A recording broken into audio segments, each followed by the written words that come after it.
بسم اللہ الرحمن الرحیم۔ شروع اللہ کے نام سے جو بڑا مہربان نہایت رحم والا ہے۔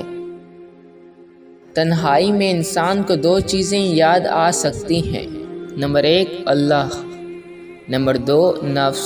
اب آپ اپنا جائزہ خود لے لو، تمہیں کیا یاد آتا ہے؟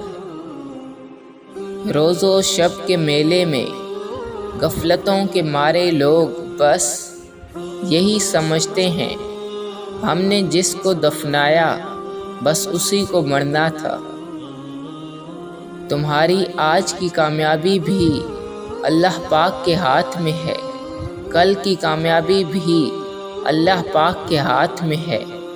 جو بھی مانگنا ہے اللہ پاک سے مانگو۔ زندگی میں جد و جہد ہے، تھک کر بیٹھ جانے کا نام زندگی نہیں۔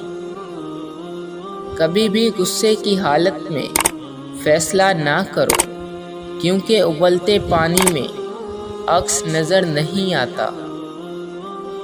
غیبت ایک ایسا زہر ہے جو ایک اچھے بھلے آدمی کو ایک ہی منٹ میں کسی کی نظروں سے گرا دیتا ہے۔ اچھے لوگوں سے ان کی غلطیوں کی بنا پر قطع تعلق نہ کرو، اس لیے کہ ان کی غلطیاں بھی غلطی سے ہی ہوا کرتی ہیں۔ آپ کسی کے لیے ہیرو اور کسی کے لیے ویلن ہیں۔ کوئی کتنی بھی تنقید کرے، آپ کسی نہ کسی کے لیے ہیرو ضرور ہیں۔ اپنے مقصد کے لیے استعمال ہو جاؤ، ورنہ دنیا میں فضول استعمال ہو جاؤ گے۔